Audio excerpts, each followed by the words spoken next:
itu masuk yang kita bilang ISPA, infeksi saluran pernafasan akut. Ya.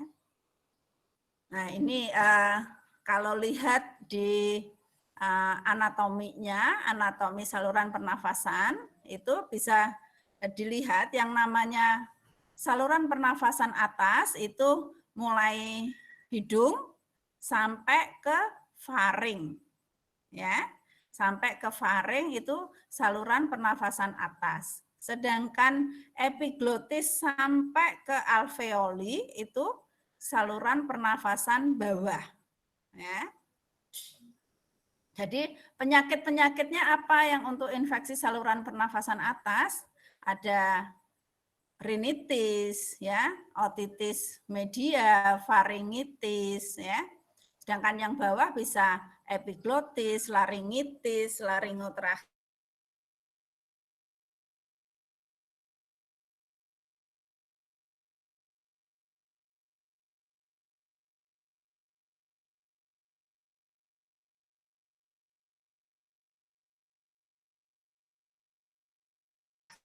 Penyakit ISPA ini paling banyak, ya, banyak sekali, paling sering, hampir 50%. Nah, kemudian 80% sampai 90%-nya itu adalah biasanya infeksi saluran pernafasan atas, ya, rinitis, rhinosinusitis, faringitis, ya. Sedangkan yang 10 sampai 20%-nya infeksi saluran pernafasan bawah, ada bronkiolitis, bronkitis, ya, bronchopneumonia, pneumonia.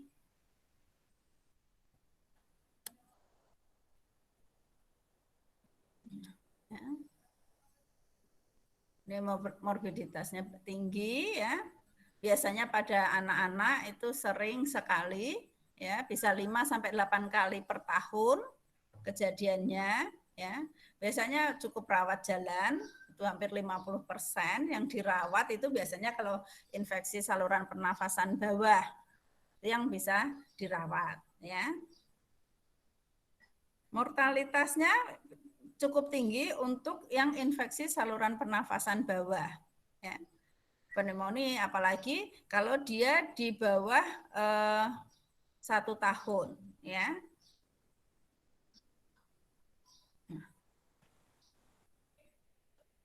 Pneumonia sendiri di Indonesia, ya, atau pada anak-anak kurang dari 5 tahun morbiditasnya cukup tinggi, 10 sampai 20%.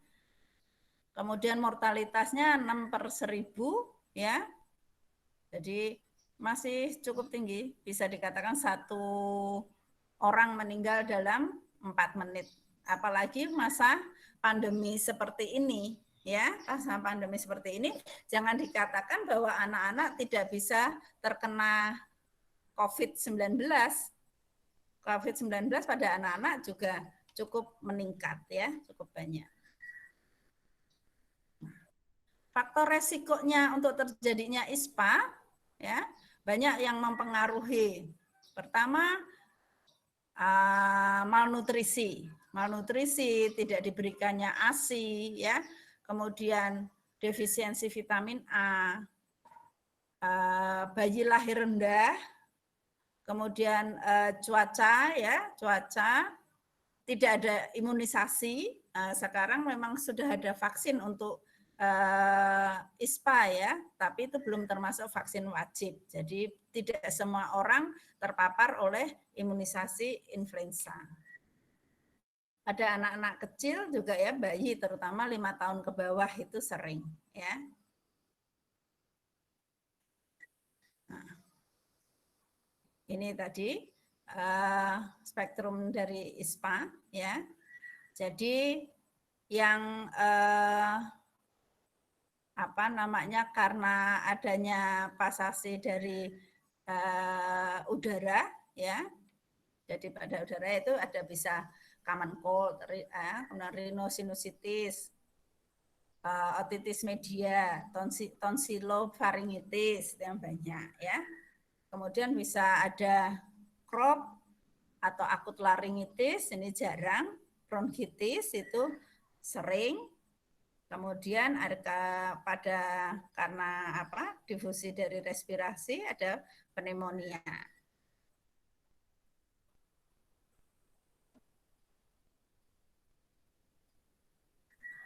Common cold itu yang sangat banyak ya, hampir 80% pada pasien-pasien rawat jalan ya. Itu biasanya diagnosanya dia bisa karena virus, bisa karena bakteri ya, ataupun karena lingkungan ya. Dia bentuknya akut, jadi kurang dari 2 minggu pasti. Kalau dia virus, maka dia akan self-limiting ya. Biasa paling banyak, hampir 80% self-limiting viral infection biasanya. Kemudian untuk mendiagnosanya biasanya gejalanya apa? Ada panas, batuk, pilek ya. Kemudian ini mudah menular. Jadi menularnya secara lewat udara.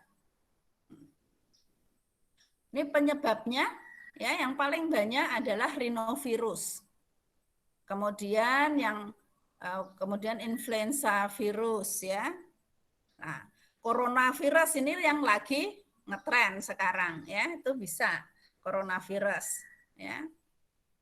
Kemudian adenovirus, enterovirus. Yang masih ada vaksinnya adalah influenza virus. Sedangkan coronavirus ini lagi masih dalam penelitian.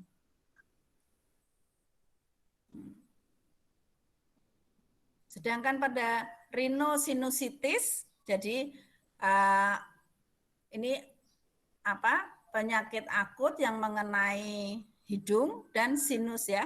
Sinusnya kena. Jadi di sini ada infeksi pada pada mukosa dari hidung dan paranasal ya. Biasanya kurang dari 4 minggu. Penyebabnya bisa alergi, ya, lingkungan, bisa infeksi virus, bisa bakteri, bisa jamur, ya. Virus yang paling banyak mengenai ini adalah yang paling banyak adalah virus ya, akut rhinosinusitis penyebabnya paling banyak adalah virus. Di sini dilihat di gambarnya ya, pada sebelah kiri itu pada yang orang normal bentuk sinusnya ya, sedangkan sebelah kanannya itu kalau dia ada inflamasi sehingga akan terjadi hambatan ya, hambatan atau blok drainase pada sinus sehingga di sini mukus, kemudian udara, ya mukusnya jadi numpuk, dia nggak bisa keluar karena adanya blokade dari udara, sehingga menyebabkan sinusitis. Diagnosa atau gejalanya tentu panas, ya, kemudian pilek, rhinore, nasal congestion, jadi ada sumbatan pada hidung, batuk, kemudian tenggorokannya nggak enak ya. Kalau dia sinusnya yang terkena adalah di sini bisa sampai ke sakit pada wajah ya, di daerah maksila. Jadi facial pain. Jadi kalau dipegang begitu di daerah pipi, di situ akan terasa sakit. Nah ini, ya kalau dilihat perjalanan penyakitnya pada panas, pada ini dilihat panasnya akan naik pada hari pertama, hari kedua, hari ketiga akan mulai turun. Ya, gejalanya mulai timbul gejala respirasinya mulai timbul hari kedua, ketiga ya sampai 4, 5 harus mulai turun.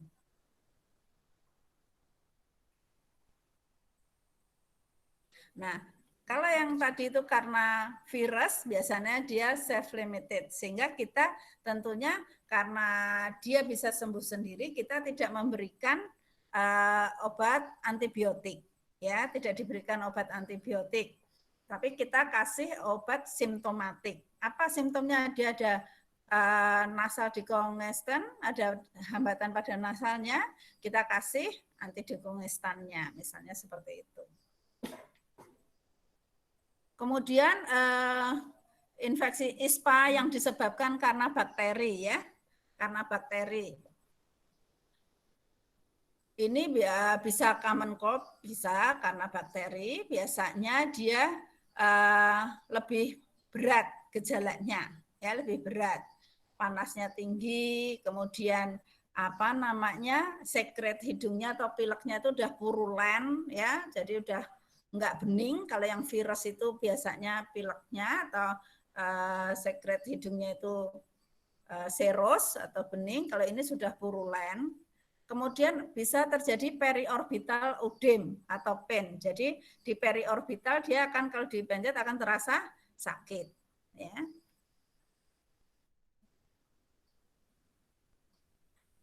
Dia biasanya setelah 5 hari akan membaik, tapi kalau terjadi persisten bisa sampai 10 hari gejalanya. Kemudian akut otitis media akut, ya, namanya aja otitis media, sehingga ini adalah infeksi pada telinga tengah, ya, yang akut. Ini bisa panas, kemudian sakit pada telinga, ya. Kalau dilihat di gambar di situ anatominya telinga tengah, nah, ya, di mana di situ ada tuba eustasia, ya. Makanya kenapa bisa sampai ke otitis media, ya, karena dia ada tuba eustasia.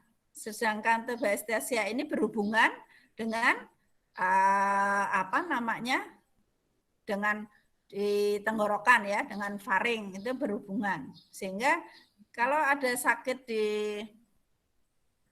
daerah faring seperti itu, dia bisa menjalar ke otitis telinga tengah, ya, telinga tengah lewat tuba eustasianya. Ini sering, ya, pada anak-anak, biasanya di bawah 1 tahun sering. Kemudian penyebabnya bisa virus atau bakteri, ya. Penyakitnya bisa antara 3 hari sampai 1 minggu. Kalau dia penyebabnya virus, biasanya akan baik setelah 3 hari tanpa antibiotik. Tapi kalau dia ada komplikasi, misalnya sampai mastoiditis, biarpun itu jarang, yaitu atau penyebabnya bakteri, ya kita harus memberikan antibiotik.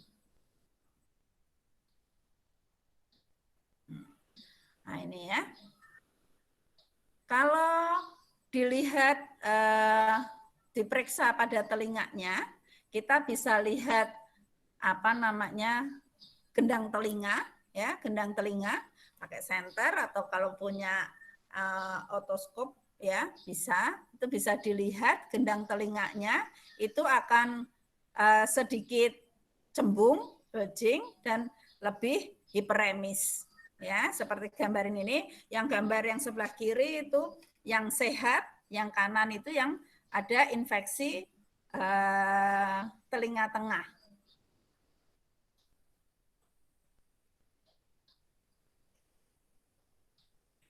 Kemudian yang banyak sekali lagi adalah faringitis, ya. Faringitis.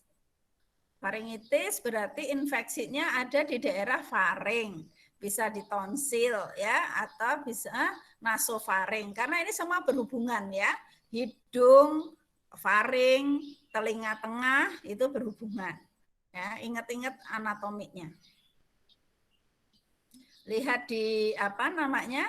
Di gambar, ya, ini yang penyebabnya bakterial, yang sebelah sini viral. Kalau bakterial kita bisa lihat di tonsilnya itu biasanya ada seperti bintik-bintik putih, ya. Di uvulanya, di faringnya bisa ada. Sedangkan kalau karena virus biasanya merahnya itu merah merata seperti itu. Nah, makanya harus bisa memeriksa faring ya, itu pada sering itu koas-koas kalau anak-anak apapun entah bayi harus bisa memeriksa, nggak boleh alasan nggak bisa diperiksa. Pasti bisa ya, tinggal teknik memeriksanya seperti apa ya. Paling banyak adalah karena Streptococcus. Ya, Streptococcus sehingga itu berarti bakteri, sehingga bentuknya itu biasanya ada faring sama tonsilnya itu ada bintik-bintik. Jadi merahnya itu tidak merata, ya. Kemudian kalau dia penyebabnya Streptococcus, berarti bakteri, itu kita harus kasih antibiotik. Soalnya kalau tidak, komplikasinya dari streptococcal pharyngitis itu bisa menjadi demam rematik atau bisa jadi glomerulonefritis akut.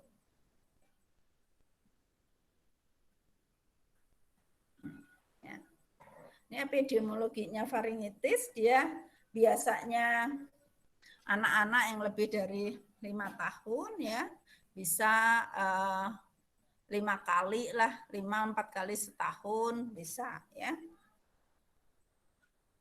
Cuman memang tetap paling banyak virus. Tapi kalau dia bakteri yang kena karena bakteri paling banyak Streptococcus ya. Nah ini. Ya. Ini kalau karena gejala kliniknya bisa ada konjungtivitis, jadi matanya merah, bisa kemudian batuk, bisa diare, ya. Nanti dicari ya hubungannya kalau dia kena pharyngitis, kenapa bisa jadi diare? Nah itu PR, ketemu minggu depan. Ya, kemudian bisa stomatitis ya seperti itu. Sedangkan kalau Streptococcus biasanya pada anak di atas 5 tahun ada panas, sakit kepala, muntah, ya mual, kemudian ada infeksi tonsil sama faringnya, terus ada bintik-bintik eksudatnya. Nah ini ya, kalau dilihat ini yang Streptococcus. Jadi dilihat itu di faringnya bentuknya bintik-bintik, ya merahnya tidak merata, atau kalau enggak di tonsilnya ada eksudatnya seperti gambar yang kiri bawah, kiri atas, ya itu ada eksudatnya, ada putih-putihnya di tonsilnya. Atau yang paling sering yang dia misalnya datang belum terlambat sekali, Streptococcus itu jelas faringnya ada merah gitu, terus habis itu ada bintik-bintiknya, ya. Jadi namanya palatal petechiae. Nah, bisa dilihat yang sebelah kanan. Terus kalau kamu lihat itu udah jelas ini penyebabnya Streptococcus. Harus kita kasih antibiotik.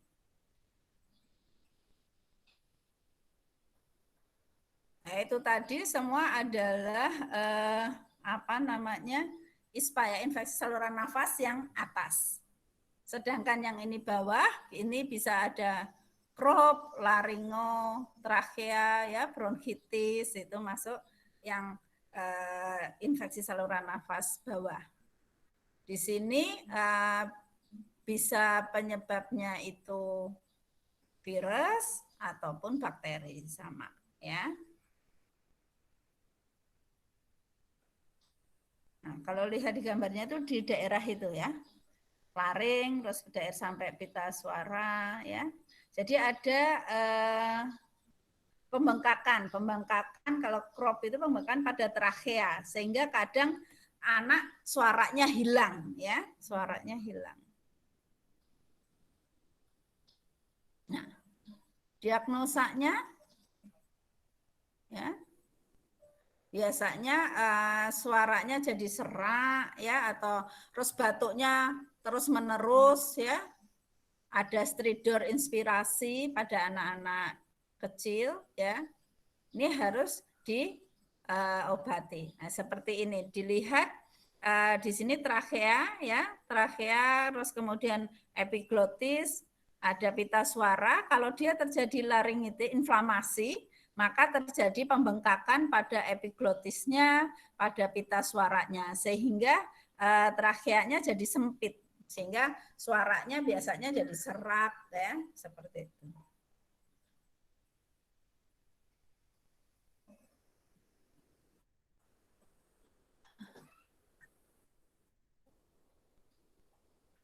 Kemudian yang kedua, rhinobronchitis.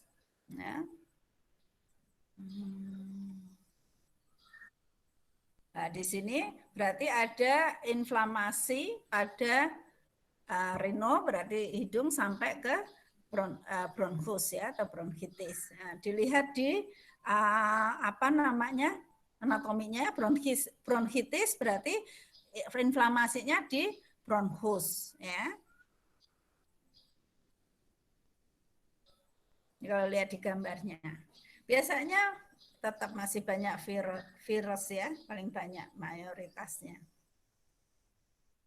Di sini bisa parainfluenza, bisa virus, coronavirus bisa. Makanya salah satu bentuk dari gejala dari COVID ya, COVID-19 pada orang dewasa. Kalau pada anak-anak tidak khas ya, pada orang dewasa tenggorok apa namanya, ada panas, kemudian batuk, tenggorokan terasa sakit ya, seperti itu. Anak-anak biasanya tidak khas ya.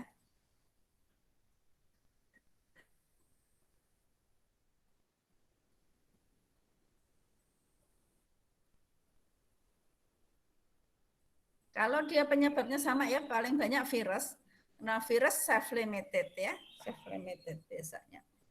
Atau kalau dia berlanjut, bisa juga menjadi bakterial dengan sekunder infeksi, bisa.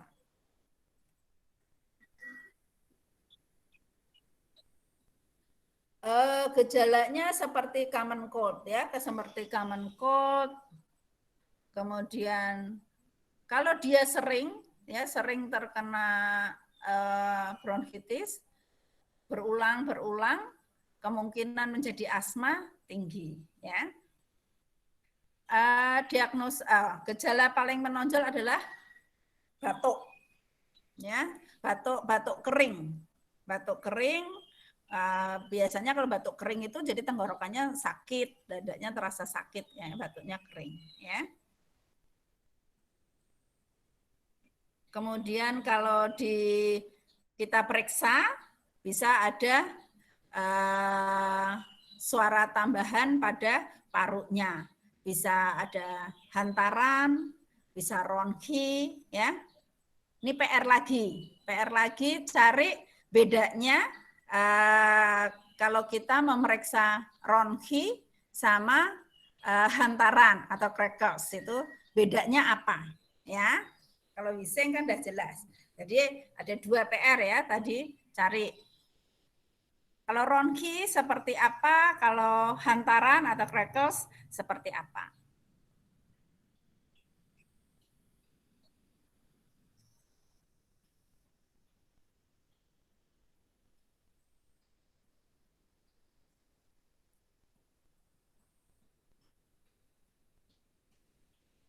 Ya.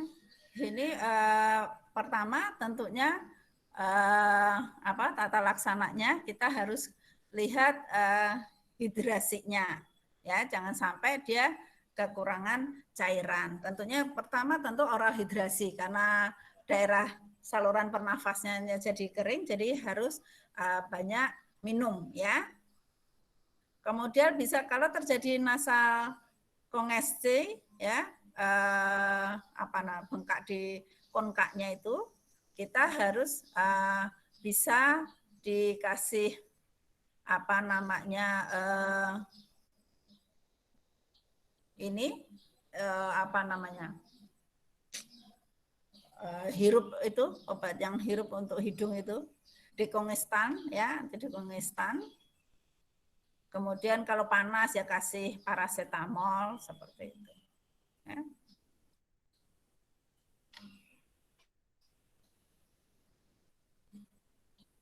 Jadi terapinya kita bisa kasih steroid intranasal kalau dia memang ada inflamasinya berat ya, kita yang bakteri ini kita kasih steroid. Kemudian bisa dilakukan nasal irigasi, kita kasih antihistamin bisa kalau penyebabnya alergi, bisa kasih dekongestan. Jadi tergantung dari penyebabnya. Kemudian kalau dia batuk kering kita bisa kasih erdostein. Kemudian kita kasih antibiotik kalau bakteri. Antibiotiknya apa? Ya, antibiotiknya karena paling banyak adalah Streptococcus, sedangkan Streptococcus itu adalah kuman gram positif, jadi kita tentunya kasih antibiotik yang untuk gram positif. Ya. Lini pertama untuk gram positif adalah penisilin, ya, penisilin atau penisilin plus asam flavonomat ya, amoksisilin misalnya. Dosisnya berapa? Antara 40 sampai 50 atau 50 sampai 100 mg per kilogram berat badan per hari. Bisa terbagi menjadi 3 kali sehari, ya. Kemudian lini keduanya atau bisa kasih cefalosporin, misalnya cefixim, ya. Kemudian bisa clindamycin, macam-macam lah, ya. Tapi sebetulnya lini pertama penisilin masih bisa karena penyebab terbanyaknya adalah Streptococcus. Ya, Streptococcus itu gram positif sehingga sedangkan penisilin itu adalah lebih ke arah untuk gram positif.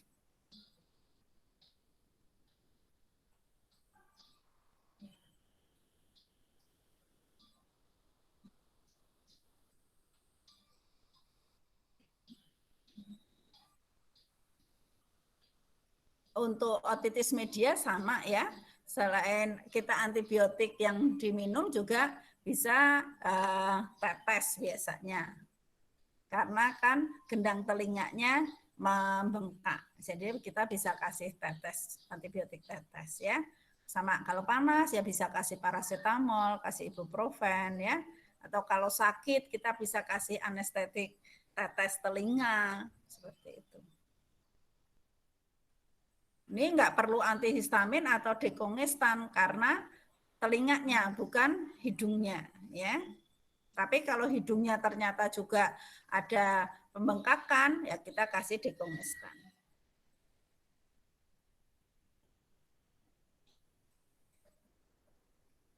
Sama sih, antibiotiknya sama karena penyebabnya kan sama ya. Pilihan pertama adalah penisilin atau amoksisilin.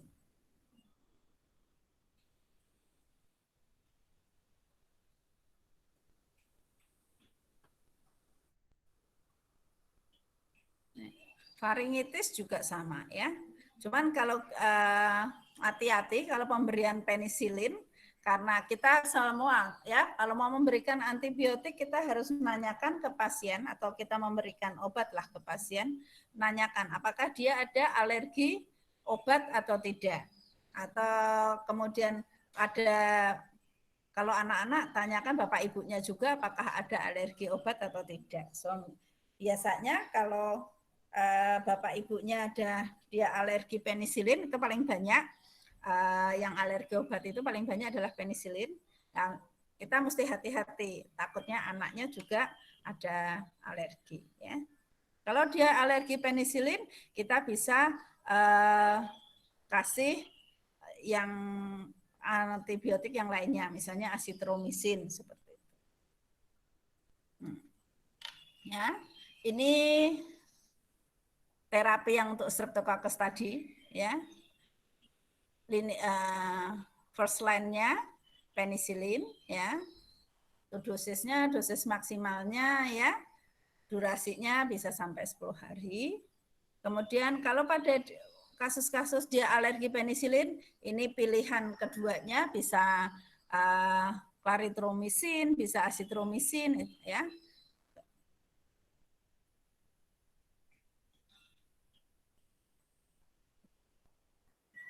Ini sama ya. Kemudian pada crop, ya tadi crop atau laringitis.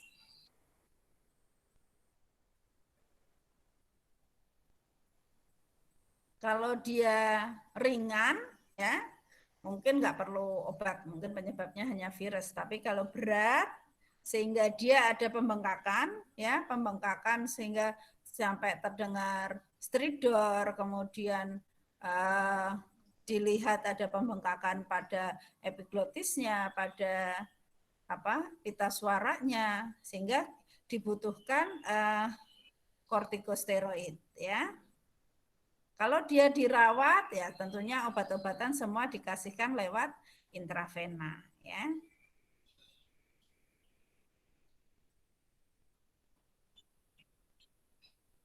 Pada terapi pada rhinobronchitis sama, ya. Sesuai simptomnya, sesuai penyebabnya. Karena dia pada bronkitis biasanya ada batuk, ada hantaran atau crackles itu, kemudian ada ronki, ya kita kasih obat batuknya. Jadi obat batuknya itu kalau dia ternyata batuknya kering, artinya tidak ada ronki, tidak ada crackles atau tidak ada hantaran, ya batuknya kering, kita ngasihnya antitusif. Sehingga antitusif itu artinya dia akan menekan refleks batuk. Sedangkan kalau pada pasien dengan ada hantaran, kemudian ada ronki, kita bisa ngasihnya ekspektoran. Tapi jangan dicampur antara antitusif sama ekspektoran obat batuknya. Jangan milih misalnya kadang ada sirup itu isinya ada antitusif, ada ekspektoran. Itu nanti tubuhnya bingung. Yang satu untuk menekan batuk, yang satu lagi harus batuk. Ekspektoran itu, namanya ekspektoran, dia adalah untuk mengeluarkan lendir. Untuk mengeluarkan lendir, tubuh harus batuk. Ya, jadi kalau dikasih antitusif sama ekspektoran, yang satunya neken batuk, yang satunya lagi harus batuk, nanti pusing itu tubuhnya. Ya, jadi kalau ternyata memang kamu tidak mendengar adanya hantaran, ya sudah Kak, berarti ini batuk kering, kasihnya antitusif. Tapi kalau kamu pada pemeriksaan bisa mendengar adanya hantaran, apalagi ada ronki, boleh kasih ekspektoran. Ya.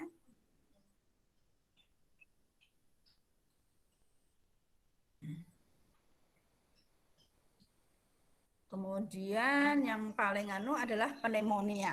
Ya, pneumonia ini pembunuh balita nomor 1.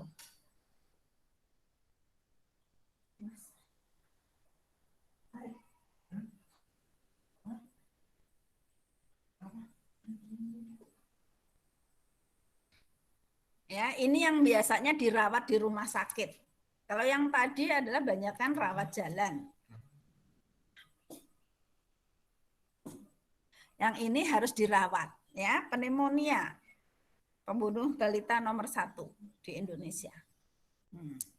Klasifikasinya pneumonia bisa berdasarkan anatomi, ya, anatomi yang terkena bisa lobar pneumonia, lobular pneumonia, interstisial atau bronchopneumonia.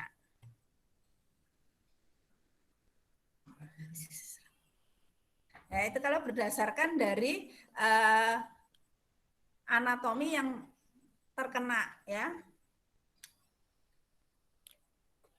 Sedangkan kalau berdasarkan etiologinya bisa ada bakterial pneumonia, viral pneumonia, mycoplasma atau aspiration pneumonia. Ini pneumonia aspirasi banyak pada neonatus, ya.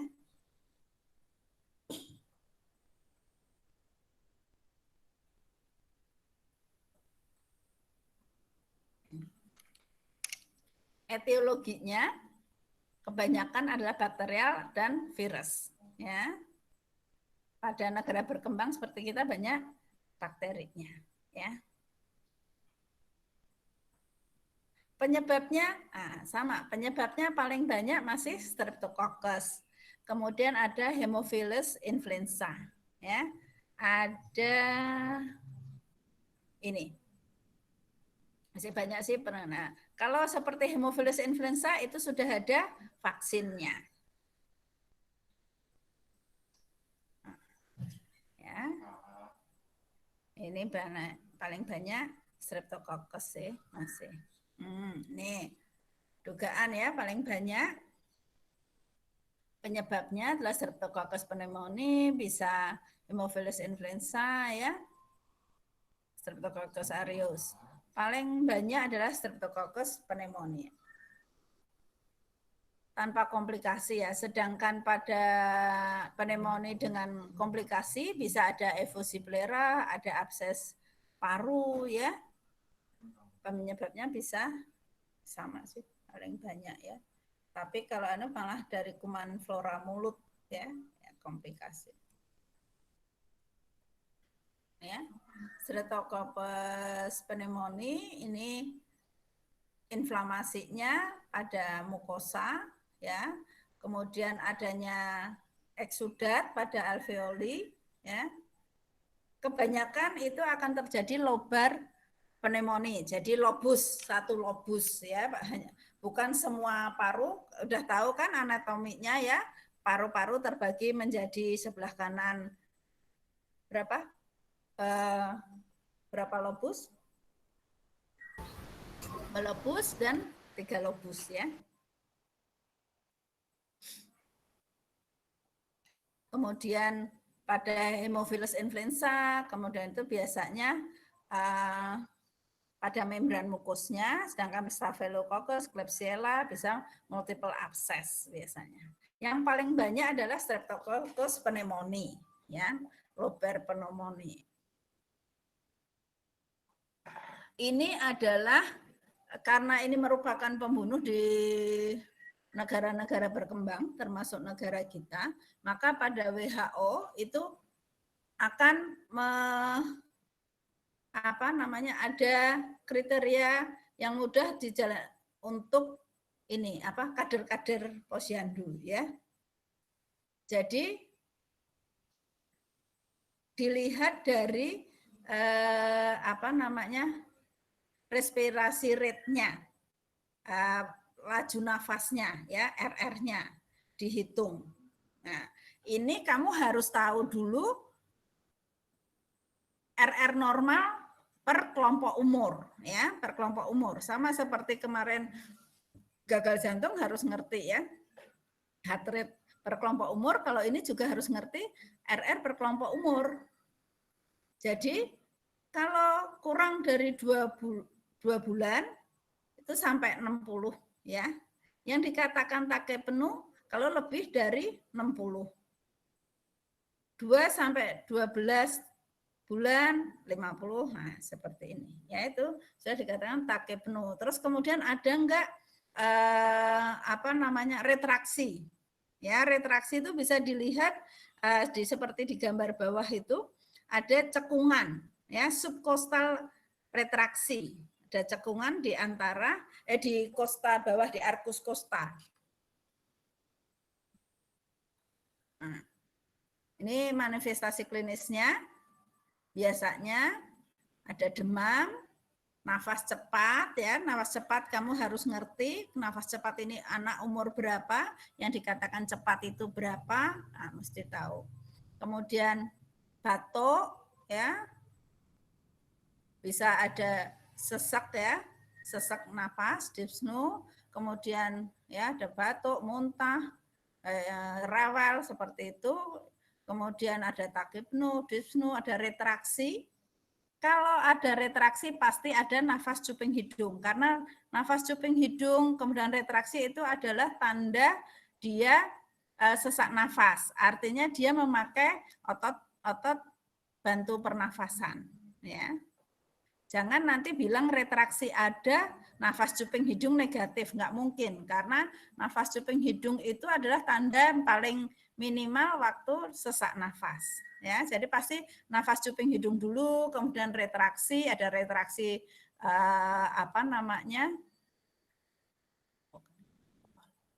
subkostal, interkostal, ya seperti itu. Bisa terjadi sianosis. Kemudian pada pemeriksaan fisik akan terdengar ronchi. bisa mengi atau apa namanya wheezing ya. Suara dasar nafasnya bisa melemah. Perkusi bisa terdengar peka. Ya, harusnya kan apa? Sonor ya. Fremitus, stem fremitus melemah ya, seperti itu.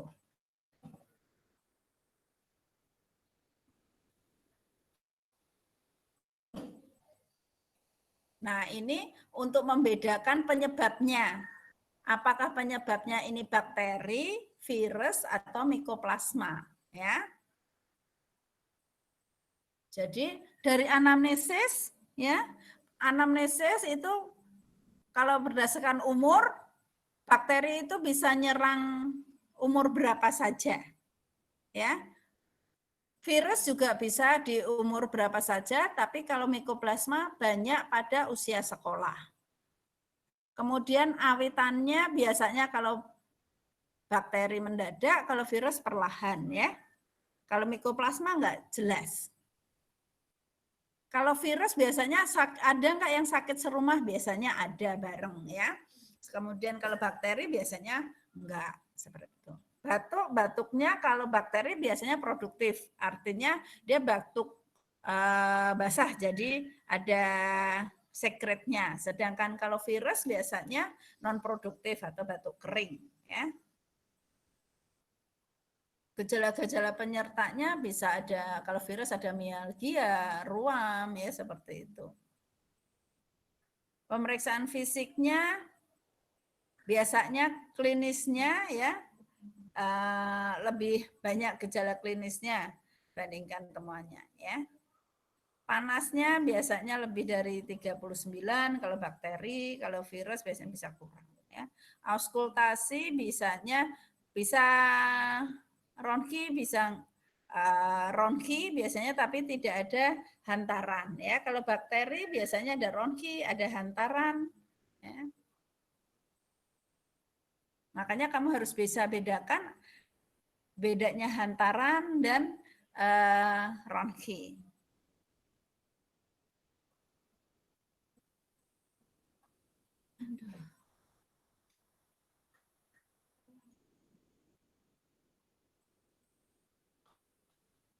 Ini patofisiologinya ya, patofisiologi dari pneumonia.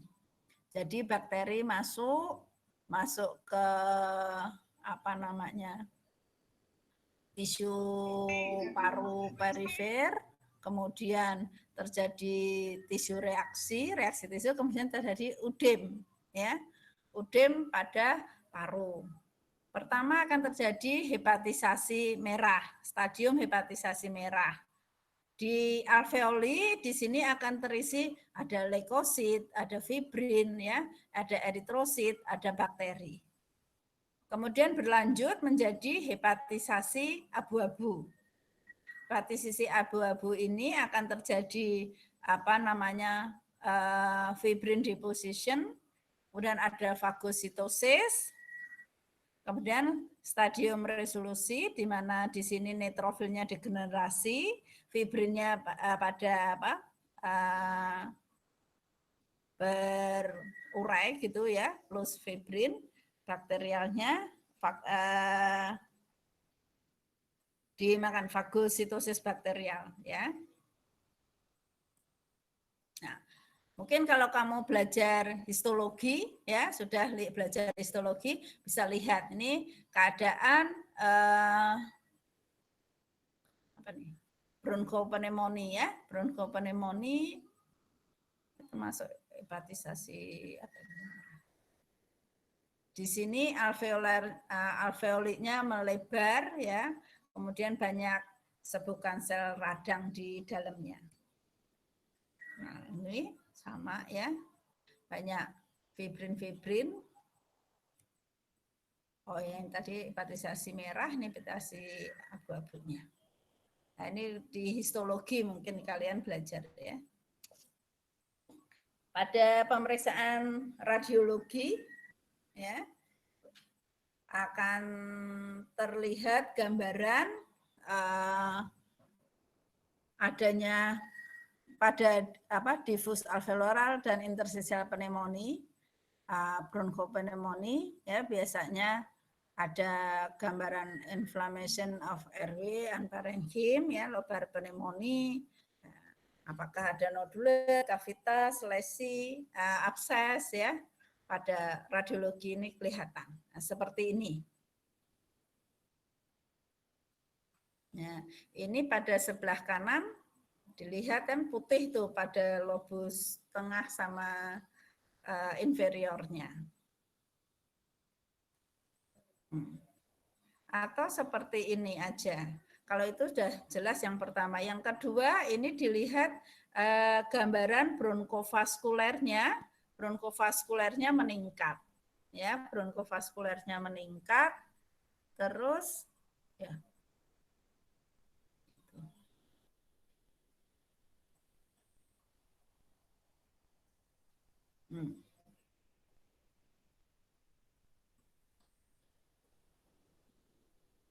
Jamak ya, yang tadi.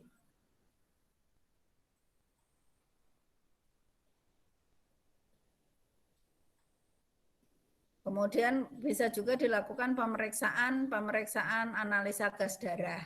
Kita lihat sih analisa gas darah, biasanya ada hipoksemiknya, kemudian dilihat insufisiensi ventilasinya seperti apa, apakah ada gangguan ventilasi, adakah asidosis metabolik ya. Terapinya ya pada pneumonia berat pasti akan dirawat. Harus dirawat karena dia kan ada sesak nafas ya, sehingga ada gangguan pernafasan. Kita dikasihkan antibiotik. Antibiotik pertama karena sudah tahu penyebabnya paling banyak adalah Streptococcus, kita bisa kasihkan penisilin. Atau bisa kalau kita belum tahu nih kumannya apa, kita bisa kasihkan broad spectrum. Jadi penisilin untuk gram positifnya, kemudian gentamisin atau kloramfenikal untuk gram negatifnya. Jadi dikombinasi ya. Kemudian diberikan infus, oksigen tentunya. Tentunya antibiotik yang paling bagus adalah yang sesuai dengan kumannya. Cuman kalau kita melakukan kultur untuk lihat kumannya apa, kemudian sensitivitasnya dengan antibiotik apa, itu butuh waktu lama. Butuh waktu sekitar 5-7 hari untuk dapat hasilnya. Sedangkan kan pasien harus segera ditangani. Sehingga kita memberikan antibiotik yang sudah secara empiris atau kita berikan yaitu yang untuk menangani gram positifnya atau gram negatif karena kita nggak tahu, misalnya kita kasihkan kombinasi ya.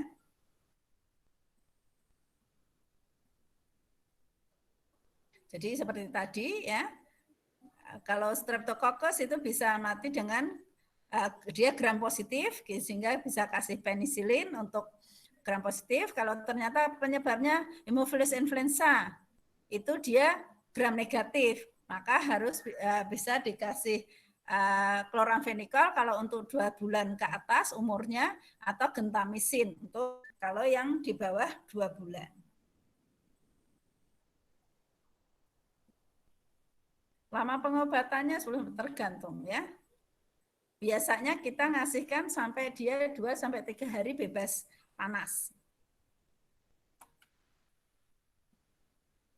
Biasanya sih kasih ampicillin, gentamisin atau kloramfenikal itu masih sensitif ya. Kalau dia bukan anak yang suka shopping dokter. Maksudnya shopping dokter itu atau dia minum obat, kalau sekarang kadang antibiotik seperti amoksisilin itu bisa dibeli di toko obat ya tanpa resep dokter, sehingga takutnya dia kalau minum antibiotik tidak aturan seperti itu malah dia jadi resisten. Nah, tapi kalau dia yang bukan anak yang seperti itu ya dia masih sensitif, biasanya memakai penisilin atau gentamisin atau kloramfenikal.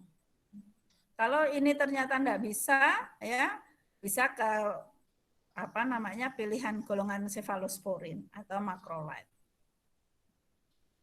Nah, ini ya. antibiotiknya. Komplikasinya apa pada pneumonia? Biasanya pleural efusi atau emphysema, ya, pneumotorak, pneumodigestinum, ya.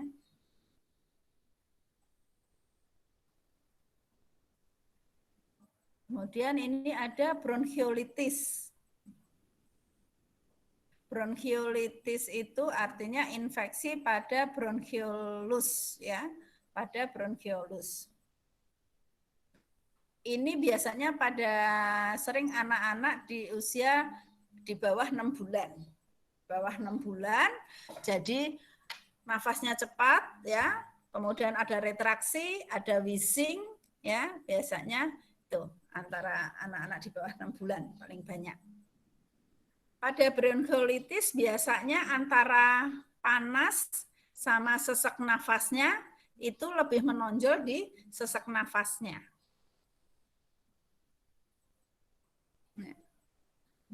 Penyebabnya paling banyak adalah respiratory syncytial virus atau RSV, ya, adenovirus. Diagnosis ya sama kita mesti, ya, batuk, panas, ya, kemudian sesak nafas, retraksi. Yaitu seperti saya bilang tadi, antara panas sama sesak nafasnya lebih menonjol sesak nafasnya kalau pada bronkiolitis, ya. Kemudian pada pemeriksaan ada tachypnea, bisa takikardi, retraksi, ya. Kemudian ada wheezing. Pada pemeriksaan radiologi bisa didapatkan adanya diffus hiperinflasi, ya, disebut. Jadi dilihat ada subkotalnya melebar, ya, retrosternal space-nya melebar. Kemudian ada peribronchial infiltrasi, ada bisa biarpun jarang efusi pleura. Pengobatannya secara suportif, tergantung, ya. Kita tadi tahu penyebab paling banyak adalah virus. Cuman gejala klinisnya itu sesak nafasnya lebih hebat, sehingga biasanya kalau gejala sesak nafasnya berat, ya tentunya harus dirawat, ya. Dirawat, kasih oksigen, kasih antibiotik, kasih infus. Perlu bronkodilator enggak? Nah, itu masih kontroversial. Perlu kortikosteroid enggak? Ya. Kalau saya karena bronkiolitis itu berarti dia inflamasinya ada di bronkiolus sehingga terjadi penyempitan dari bronkiolusnya karena udem pada bronkiolusnya, itu makanya kenapa ada suara wheezing. Ya, bisa dikasih kortikosteroid untuk mengurangi udemnya.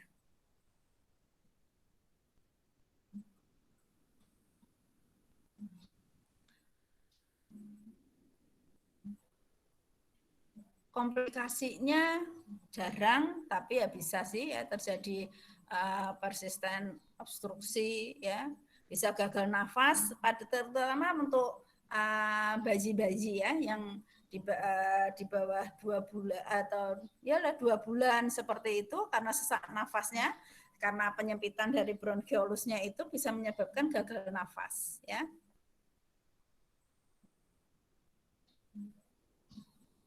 Korelasinya sama asma, kalau dia ini terkena bronkiolitis pada masa-masa bayinya, ya, bisa 30-50% nantinya menjadi asma. Oke. Ya. Saya kira itu tentang akut respirasi infeksi atau infeksi saluran pernafasan akut, ya. Jadi infeksi saluran pernafasan atas, bawah. Bentar ya. Pak.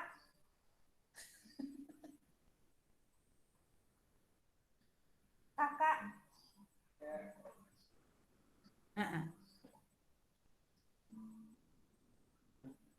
ini aku gimana ya? Mau nampilin itu ya. Nampilin orang-orang. Oh gitu ya. Ini udah selesai. Nanti dikirimin ya. Ada yang mau ditanyakan? Kamu sini aja toh Pak. Nanti kalau udah nggak tahu. Ada yang mau ditanyakan atau tidak?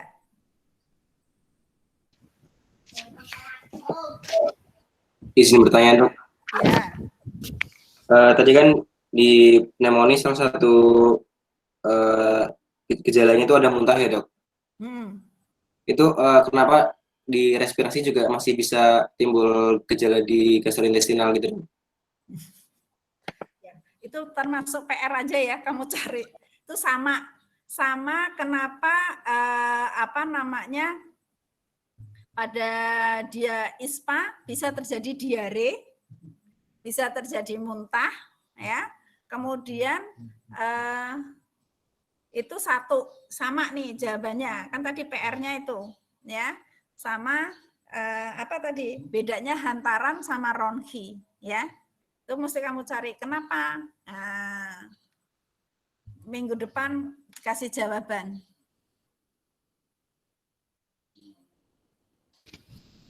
Dok, izin bertanya dok. Ya.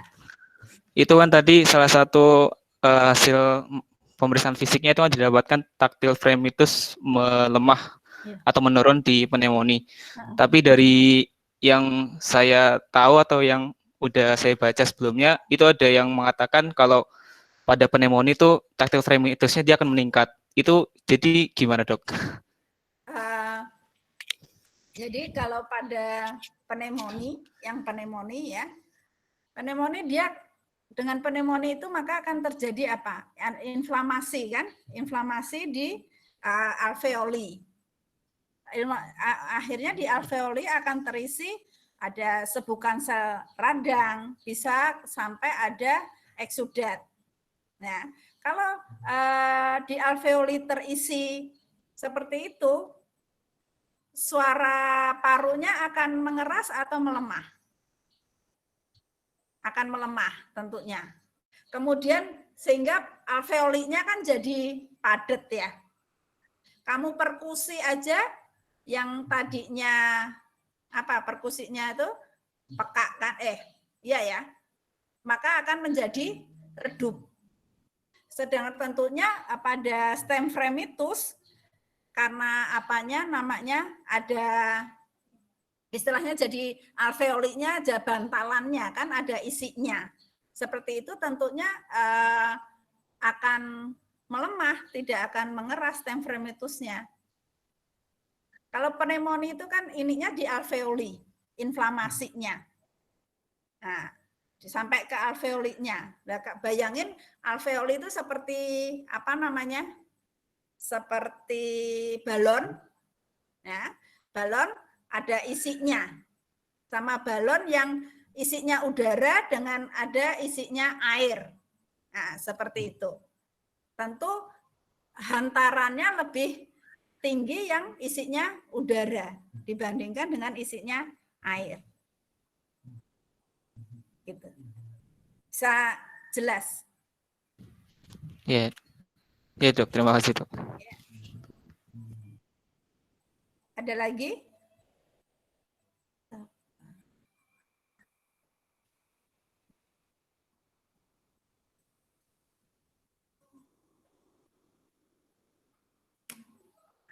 Nggak ada lagi. Kalau nggak ada lagi, minggu depan tentang asma ya.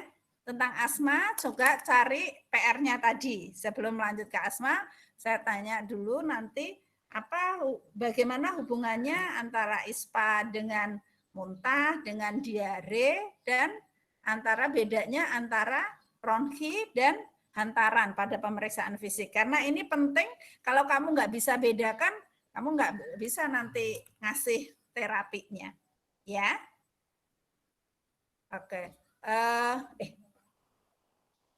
Ini saya sudahin nanti namanya PPT-nya akan dikirim ke siapa Mbak Reza. Ini Serina ya. Baik, dokter. Itu ke Mbak Reza ke WA-nya nanti PPT-nya. Nanti disebarin ke temennya ya. Iya, dok. Ya. Sudah. Assalamualaikum. Waalaikumsalam. Terima kasih, dok. Waalaikumsalam. Waalaikumsalam warahmatullahi wabarakatuh. Terima kasih, Dok. Terima kasih, Dok.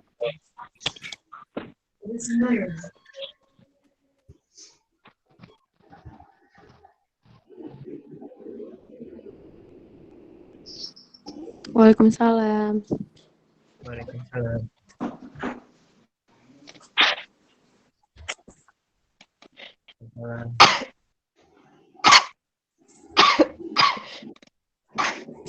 Sekarang tadi ya, Mas. Kayaknya harus di batuk ini nyala nggak, so